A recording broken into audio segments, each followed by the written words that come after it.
अंतर्गत प्रश्न विचारा पुन्हा पुन्हा हा नाविन्यपूर्ण खेळ येते। काय आहे या खेळामध्ये बघा, इथे आपण बघू शकताय आम्ही एक चेंडू आणलेला आहे।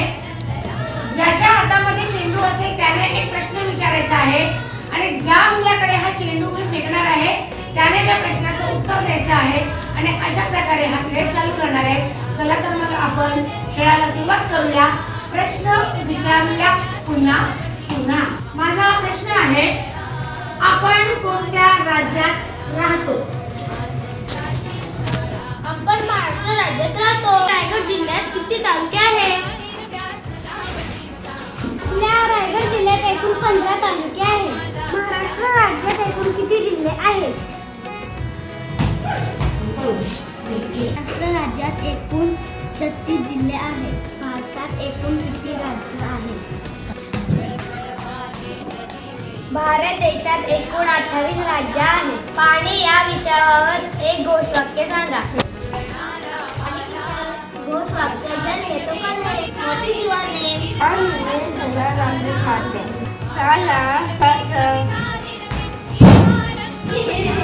शाळेचे नाव राजपूत शाळा नवीन शेवे।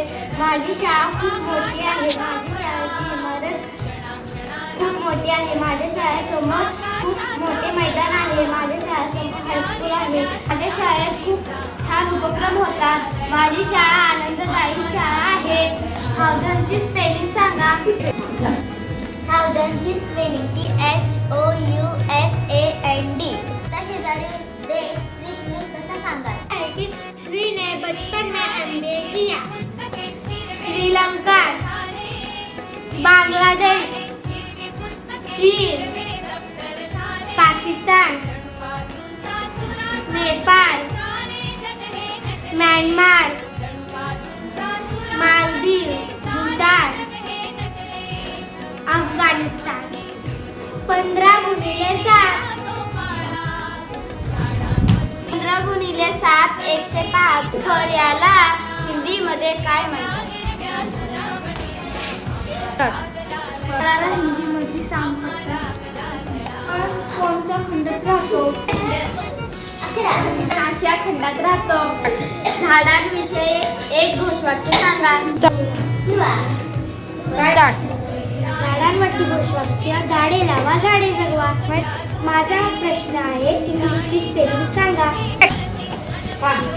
ENGLISH। आज आम्ही प्रश्न विचारा पुन्हा पुन्हा हा जो उपक्रम घेतला, या उपक्रमामुळे काय झालं तर सर्वप्रथम विद्यार्थ्यांना हा जो बॉल आहे, चेंडू आहे, तो चेंडू फेकण्याचा सराव झाला। म्हणजे प्रश्न विचारण्याचा विद्यार्थ्यांना सराव झाला। उत्तर देण्याचा सुद्धा त्यांना सराव झाला। म्हणजे एक प्रकारे भाषिक कौशल्याचा विकास होण्यासाठी यामध्ये आम्हाला मदत झालेली आहे।